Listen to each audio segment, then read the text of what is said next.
Afternoon, Southminster scholars. You will remember the chaotic Democratic National Convention of September 1968 in Chicago. President Johnson had declined to seek a second term. It was the bloodiest year of the Vietnam War, with increasing protests and demonstration. The slow pace of civil rights, racial justice, saw riots and looting. Robert Kennedy had entered the race to end the war and succeed LBJ, but he had been assassinated. The country was in turmoil. The nation seemed caught between angrier demonstrations and ever more forceful put-downs. The stage was set for a showdown, and Chicago was the place. The Democratic Convention was the battle between Hubert Humphrey and Eugene McCarthy.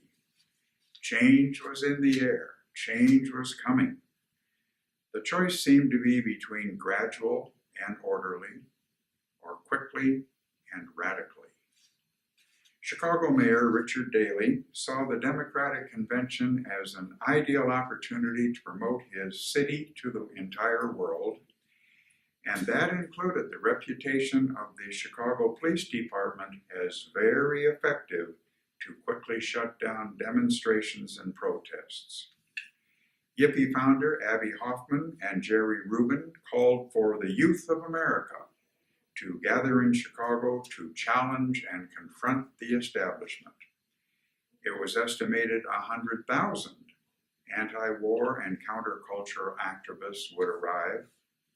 Closer to 10,000 actually did, but a number were prepared to meet violence with violence. That's what occurred, as was seen on national TV. I'll let Professor Linda lead us through this tumultuous week, the arrests, the trial that followed, but as he does, watch for the original provocative threats of the yippies that made city officials very nervous, though none were ever carried out. Watch for evening after evening of more aggressive protests and more aggressive efforts to break them up. Watch for the arrival of Bobby Seals, the leader of the Black Panthers. Watch for the worst of the violence on August 28, with shouts of "Kill the pigs." Watch for the confusion whether the indictments of 8 agitators were going to be for a state or a federal offense. Watch for disagreements among the 8 defenders as to the trial strategy and the purpose. Watch for the 5 different phases of the trial, which alone made it riveting. Watch for 2 defense attorneys being sentenced to jail for contempt of court. Watch for the jury conviction, and then the appellate court reversing those guilty verdicts. Watch for a separate trial of 8 Chicago police officers who were found innocent of all charges. As one prosecutor put it, the people who sit on juries are just not ready to convict a Chicago policeman. Eerily similar, I suggest, to our current problem of keeping peaceful protests peaceful and what methods to employ when they turn violent.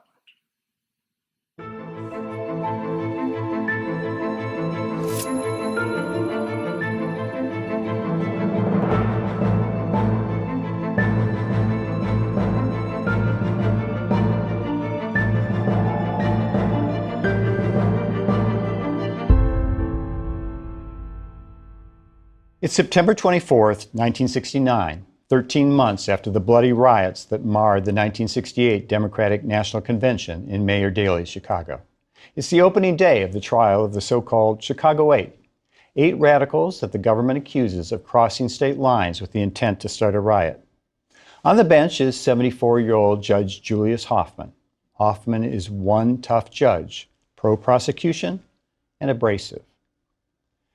Defense attorneys William Kunstler and Leonard Weinglass have submitted to Judge Hoffman a list of 54 proposed questions they would like to ask potential jurors. Questions designed to reveal cultural biases. Biases that can mean the difference between a vote to convict and a vote to acquit in a trial that will be a lot about culture and counterculture. Among the questions are, do you know who Janis Joplin and Jimi Hendrix are? Would you let your son or daughter marry a yippie? And if your children are female, do they wear bras all the time? Judge Hoffman announces that he will reject all but one of the defense's proposed questions. He asks potential jurors only, are you or do you have any close friends or relatives who are employed by any law enforcement agencies? It's just the first of a long list of Hoffman decisions that will go against the defense. The 300 members of the panel of potential jurors are overwhelmingly white, middle class, and middle-aged. They remind author and trial observer J. Anthony Lucas of the Rolling Meadows Bowling League lost on their way to the lanes. In just 3 hours, a jury of 2 men and 10 women is seated. The Chicago 8 trial has variously been described as a travesty of justice, a circus, an important battle for the hearts and minds of the American people, and a monumental non-event. What did it all mean? Well, one thing we can say is this. Few events better exemplify the conflicts of values that characterized the late 60s than the trial of the Chicago 8. On the Tet holiday at the end of January in 1968, Viet Cong units surged across South Vietnam. In a single weekend, 40,000 people lost their lives, including 2,500 U.S. soldiers. In 1968 alone, the bloodiest year of the war, 17,000 Americans died. As the death toll mounted, the Vietnam War became increasingly unpopular, and so did the president who championed that war, Lyndon Baines Johnson. In March of 1968, however, it was still widely assumed that the Democrats would renominate LBJ when they gathered in Chicago for their national convention. 200 activists gathered that month at Lake Villa near Chicago. They gathered to discuss whether to call for protests at the August convention. And if so, what sort of protests? Older, established peace groups had joined forces to create an organization called the Mobilization to End the War in Vietnam, or MOB for short. The MOB-sponsored conference revealed deep divisions among the activists. Many MOB leaders, such as Tom Hayden, Rennie Davis, and David Dellinger, urged nonviolent protests at the Democratic National Convention. More radical factions at the conference argued for aggressive street action and civil disobedience. Leaders from a newly formed organization calling itself the Youth International Party, or Yippies, also attended the Lake Villa meeting. They were not impressed by what they saw. For several months, the Yippies had been promoting their own plan for Chicago at convention time, an event they called the Festival of Life. Yippie founders Abbie Hoffman and Jerry Rubin called for youth to gather in Chicago. In a statement from YIP. An excerpt from the statement will give you an idea of YIP's plans. It is summer. It is the last week in August, and the National Death Party meets to bless Lyndon Johnson. We are there. There are 50,000 of us dancing in the streets, throbbing with amplifiers and harmony. We are making love in the parks. We are reading, singing, laughing, printing newspapers, groping, and making a mock convention, and celebrating the birth of free America in our own time. Everything will be free. Bring blankets, tents, draft cards, body paint, Mr. Leary's cow, food to share, music, eager skin, and happiness. The threats of LBJ, Mayor Daley, and J. Edgar Frico will not stop us. At the Lake Villa meeting, a 21-page document authored by Hayden and Davis was distributed to the attendees. The document recommended nonviolent protests. Others at the meeting argued against protests at all and suggested instead uniting behind a peace candidate, such as Senator Eugene McCarthy. Abbie Hoffman ridiculed the endless debates over strategy. He said, "For 2 days, Moab debated whether or not they should go to Chicago. We laughed at them. While they argued back and forth, we got stoned, made love to pretty girls, and carried on." 1 week after the Lake Villa meeting, and facing strong opposition from within his own party, President Johnson announced that he would not seek re-election. Johnson's decision prompted Robert Kennedy to enter the race as an anti-war candidate. But Kennedy was shot and killed the night he won the California primary. So the battle for the nomination came down to a fight between two Minnesotans, Senator McCarthy and Vice President Hubert Humphrey. Despite not competing in the primaries, Humphrey had the upper hand. Party leaders mostly lined up behind him. Meanwhile, Chicago Mayor Richard Daley saw the Democratic Convention as a grand opportunity to promote his city to the world. He resolved not to have any anti-war demonstrators spoil his plans. When the Yippies filed a request to sleep in city parks, the city administrator said no.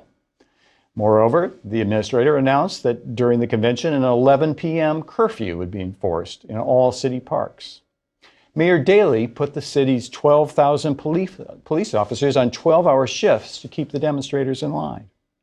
In addition, 7,500 Army troops and 6,000 National Guardsmen, requested by Daley to aid in keeping order, all arrived in Chicago. Hoffman and Rubin did their best to make the mayor and city officials nervous. They announced ever wilder plans for the Festival of Life. Plans like placing LSD in the Chicago water supply, dressing Yippies as hotel bellboys and seducing the wives of convention delegates, releasing greased pigs throughout the city, and picking up delegates in fake taxis and driving them to Wisconsin. Dellinger, Hayden, Davis, and the other Moab leaders had more serious plans for Convention Week. They proposed teach-ins, anti-war speeches, and anti-war protests. In late August, mostly student-age anti-war and counterculture activists began arriving in Chicago. Demonstration leaders predicted 100,000 protesters would show up, but the actual number was far below that, closer to 10,000. On the Friday before the convention, a federal district judge denied Moab's request for an injunction that would have lifted the 11 p.m. curfew for the use of city parks. The first significant confrontation between police and demonstrators occurred the next night. Police tear-gassed some protesters. Poet Allen Ginsberg helped avoid a more serious confrontation. Ginsberg led demonstrators out of Lincoln Park chanting, "Om." Sunday, August 25th, was the date of the much heralded Festival of Life, featuring rock music and revelry. But only one band showed up, and it was reluctant to perform.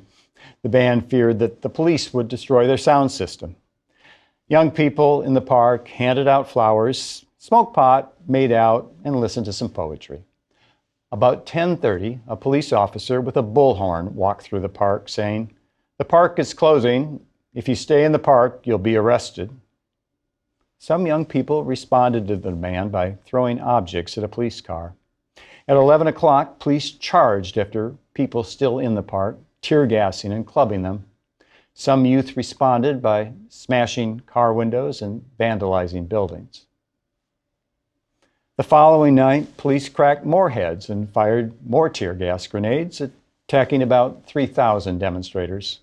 Abbie Hoffman was among them.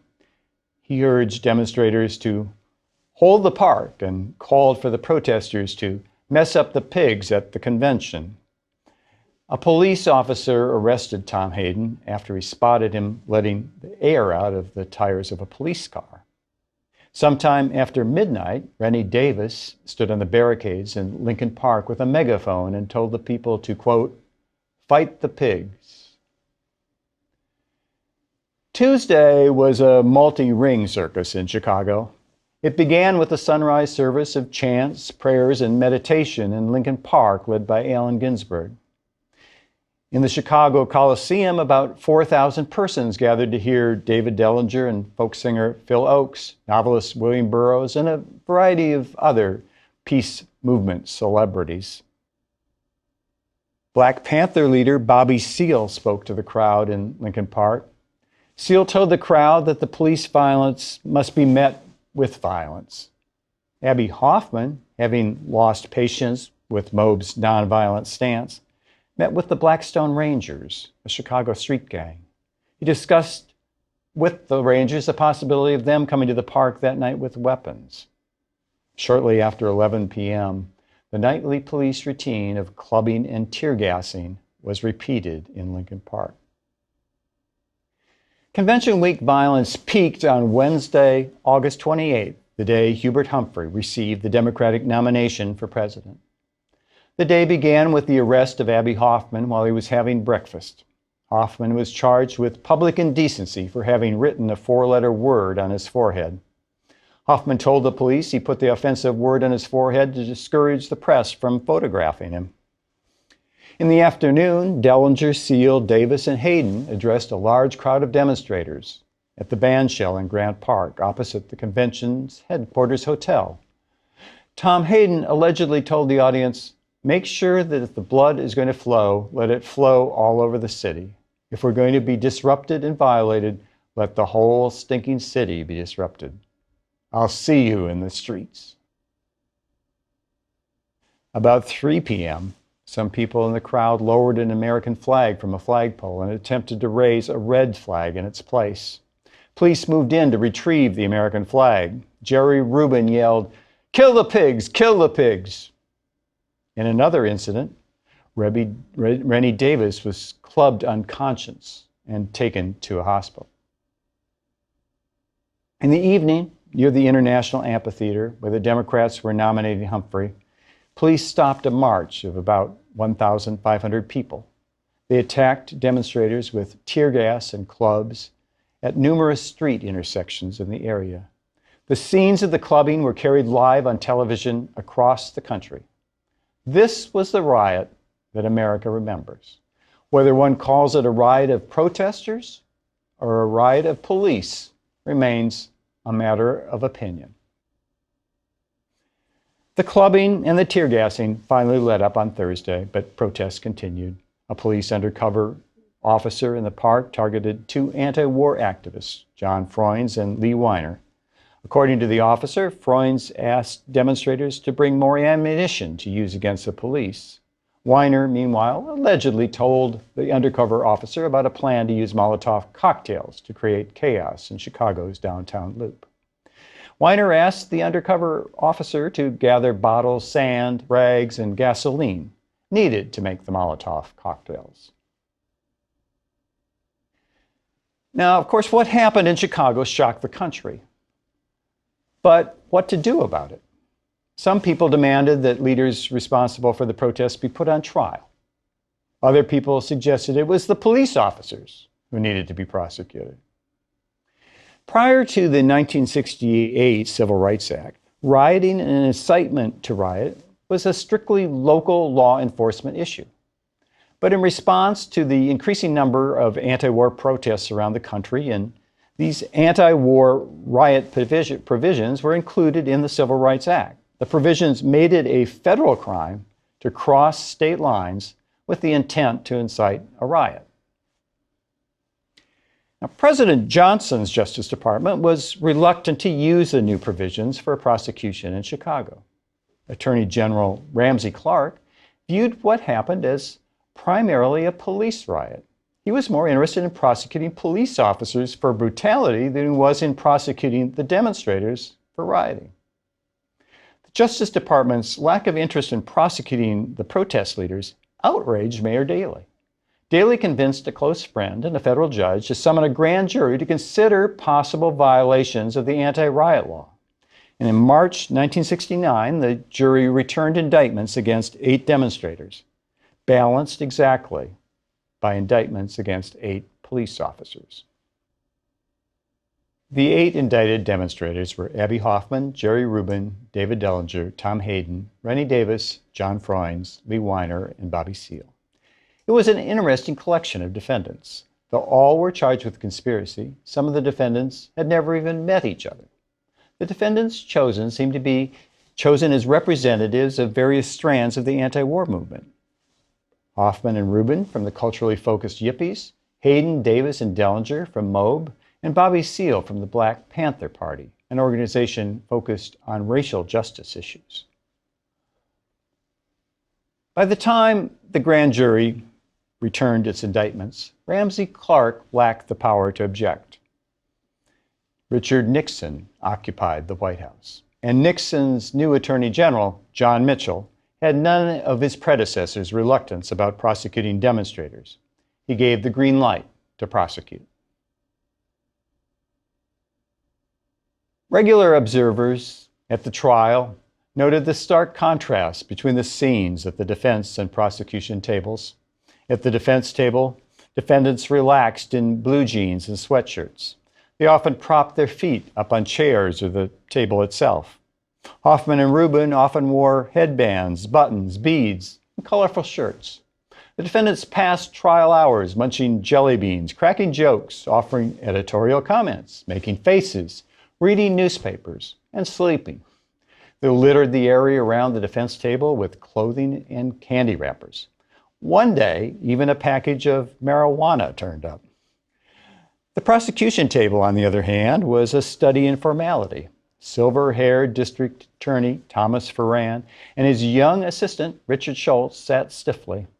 They dressed in business suits and were a picture of neatness and efficiency. The prosecution table remained clear of all but carefully arranged notes, a file of index cards, and a pencil or two. The defense ranks were divided on trial strategy. Some of the defendants, such as Tom Hayden, wanted to play the trial straight and focus on winning over jurors by exposing weaknesses in the prosecution's case. They were not interested in turning the trial into a circus. But other defendants, such as Jerry Rubin and Abbie Hoffman, wanted a circus. They saw the trial as an opportunity to appeal to young people around the country. If the trial was entertaining theater, it would get the maximum attention of the press. It's no surprise then that Rubin and Hoffman often found creative ways of spicing up the trial. One day they wore judicial robes into court. Another day they brought in a birthday cake. They blew kisses to the jury, bared their chests, and placed the flag of the National Liberation Front on the defense table. In his account of the trial, The Barnyard Epithet and Other Obscenities, J. Anthony Lucas divided the Chicago conspiracy trial into 5 phases. The first period Lucas called the Jelly Bean phase. This was a relatively uneventful stage during which the defendants took a gently mocking stance toward the trial. The second phase was the gags and shackles phase. Defendants, perhaps worried that the trial was becoming to be seen as a joke, emphasized political issues, and during this phase, the plight of Black Panther defendant Bobby Seale drew front and center. Seale's chosen attorney was in the hospital for gallbladder surgery, and Seale wanted the trial delayed or at least be able to represent himself. When Judge Julius Hoffman denied his repeated requests, Seale hurled attacks at him in increasingly angry tones. Seale called Hoffman a fascist dog, a pig, and a racist, among other things. Finally, Judge Hoffman had enough. He ordered Seale bound and gagged. A week later, Judge Hoffman severed Seale from the case and sentenced him to 4 years in prison for contempt. The Chicago 8 trial had become the Chicago 7 trial. Lucas called Phase 3 Government's Day in Court. It was a calmer period with only 9 instances of contempt.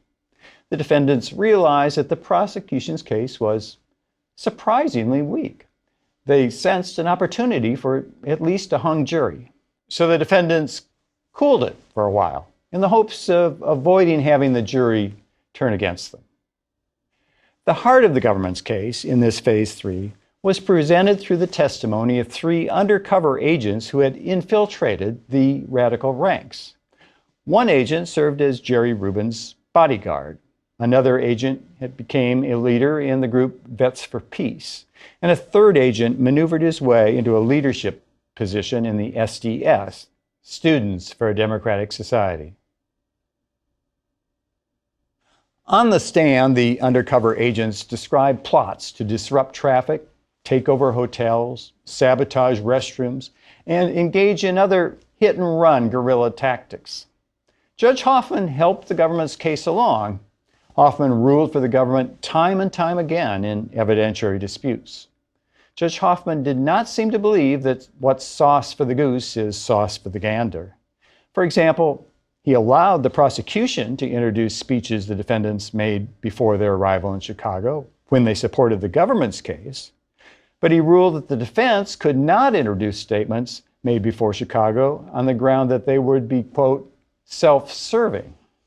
Thus, the defendants' efforts to show they came to Chicago with peaceable intentions were excluded. Lucas called Phase 4 of the trial the sing-along with Phil and Judy phase. During this period, the defense presented its witnesses. They were a virtual who's who of the American left. The witnesses included the guru of the drug culture, Timothy Leary, poet Allen Ginsberg, author Norman Mailer, and folk singers Phil Oakes, Arlo Guthrie, Country Joe McDonnell, Pete Seeger, and Judy Collins, among many others. The defense tried to portray the defendants as committed idealists who reacted spontaneously to police violence. The defense tried to show that what the prosecution saw as dangerous plots, such as the supposed Yippie conspiracy to place LSD in the Chicago water supply, were intended as jokes, tweaks of the establishment. The defense also attempted to make the Vietnam War an issue in the trial, but Judge Hoffman swatted that effort down. The defense zeroed in on the prosecution's theory that the defendants were part of a conspiracy to incite a riot. Defense witnesses testified that the alleged conspirators never once met as a group. Moreover, if they ever had met, they wouldn't have agreed on just about anything. Defense witness Norman Mailer probably made the point best when he said, "Left-wingers are incapable of conspiracy because they're all egomaniacs." Abbie Hoffman made the same point more colorfully in his testimony. "Conspiracy?" Hoffman asked. "Hell, we couldn't agree on lunch." The final phase of the trial was the barnyard epithet phase. It was a 2-week period marked by angry outbursts by the defendants and outbursts by their attorneys. The outbursts produced an almost irrational overreaction from Judge Hoffman, who issued 48 separate citations for contempt of court. The jury had just begun its deliberations when Judge Hoffman sentenced each of the defendants and the 2 defense attorneys, William Kunstler and Leonard Weinglass, to lengthy prison terms for criminal contempt of court. Some of the specifications related to minor acts of disrespect, such as not standing for the judge. Others concerned acts that the defendants considered harmless play, such as burying a rib cage or blowing kisses to the jury, while still other specifications related to insults the defendants hurled at Judge Hoffman: liar, hypocrite, and fascist dog. William Kunstler, who so strongly identified with his clients as to have lost a balanced perspective that a lawyer should try to keep, was sentenced to over 4 years in jail. One specification concerned an incident in which Kunstler said, "I am going to turn back to my seat with the realization that everything I have learned throughout my life has come to naught, and that there is no meaning in this court, there is no law in this court." As draconian as they were, the contempt convictions didn't stand. The Seventh Circuit Court of Appeals reversed them all, holding that contempt convictions resulting in more than 6 months in prison required jury trials and could not be imposed by a judge alone. Jury deliberations were difficult. Jurors initially split, 8 for conviction on all counts and 4 for acquittal on all the charges. When the jury foreman reported that it was hung, Judge Hoffman ordered the jury to keep deliberating. And eventually a compromise was brokered between the two factions. In the end, jurors acquitted all defendants on the conspiracy charge, while finding guilty each of the 5 defendants charged with having an intent to incite a riot while crossing state lines. The jury acquitted Freunds and Weiner on the charge of teaching and demonstrating the use of an incendiary device. On February 20th, 1970, Judge Hoffman sentenced the 5 men who had been found guilty. Each defendant made a statement before sentence was imposed. David Dellinger told Judge Hoffman that he was a man who had too much power over too many people for too many years, but said he admired the judge's spunk. Rennie Davis said that when he got out of prison, he intended to move next door to prosecutor Tom Ferran and bring the prosecutor's sons and daughter into the revolution. Tom Hayden said, "We would hardly have been notorious characters if they left us alone on the streets of Chicago." But, Hayden added, because of the police violence, we became the architects, the masterminds, and the geniuses of a conspiracy to overthrow the government. We were invented. Abbie Hoffman recommended that Judge Hoffman try experimenting with LSD. "I know a good dealer. I can fix you up." Jerry Rubin offered the judge a copy of his new book, Do It. The book contained an inscription inside, "Julius, you radicalized more young people than we ever could. You're the country's top yippie." Judge Hoffman listened to each statement, then he sentenced each defendant to 5 years in prison. The Chicago Radicals never served a day of their sentences. The Seventh Circuit Court of Appeals reversed all convictions in November 1972. The appellate court based its decision on Judge Hoffman's refusal to allow inquiry into the cultural biases of potential jurors. The court also cited Judge Hoffman's deprecatory and antagonistic attitude towards the defense. And finally, the court noted a shocking development that arose after appellate arguments.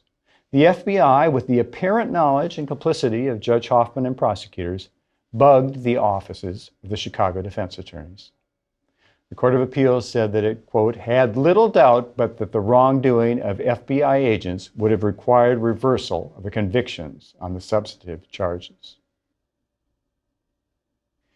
As for the other Chicago 8 trial, all 8 police officers charged with violating the civil rights of demonstrators won dismissal of charges or were acquitted. Richard Schultz explained the verdicts. The people who sit on juries in the city are just not ready to convict a Chicago policeman.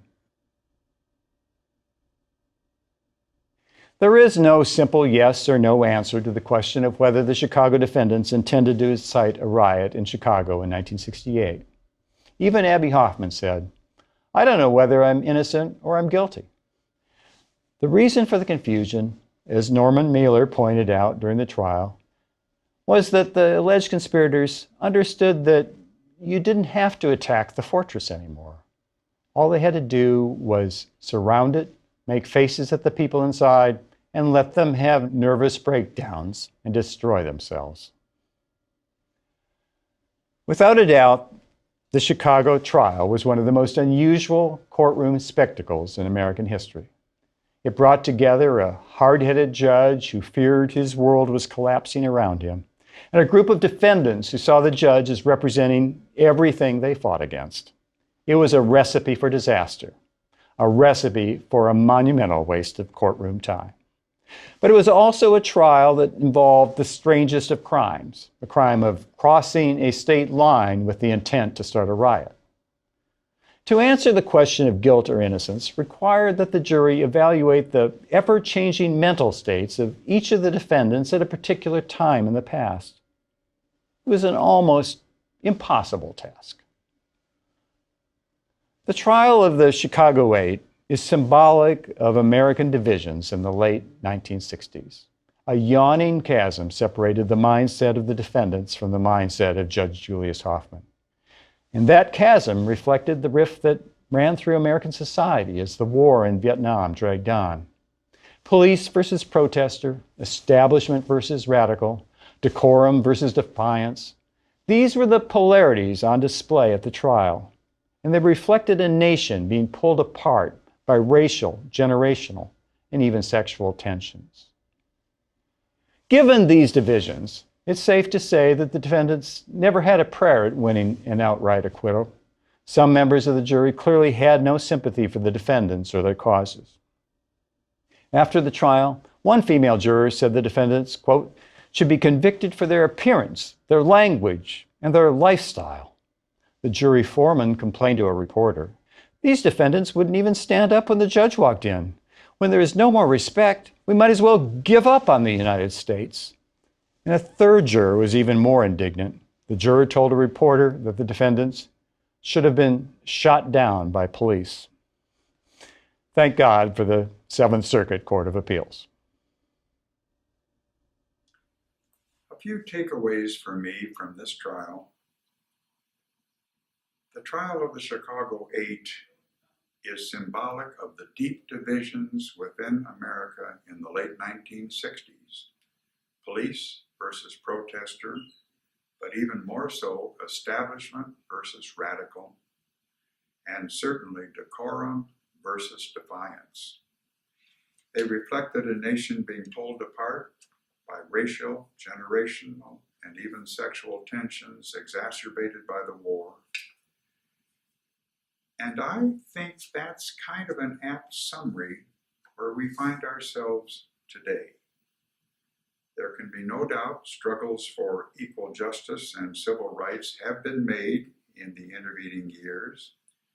I think there is general agreement we still have unfinished business when it comes to equal justice and equal opportunity for all.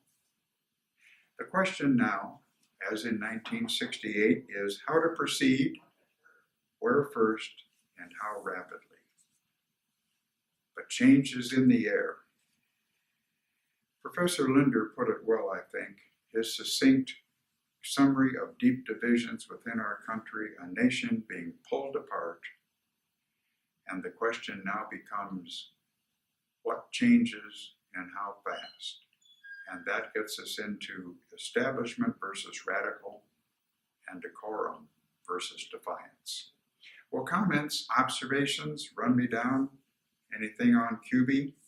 Next week, the McMartin preschool abuse trial. I had never heard of this, but teachers here have. They are well aware of it, and you will find it fascinating. And as always, thanks for coming.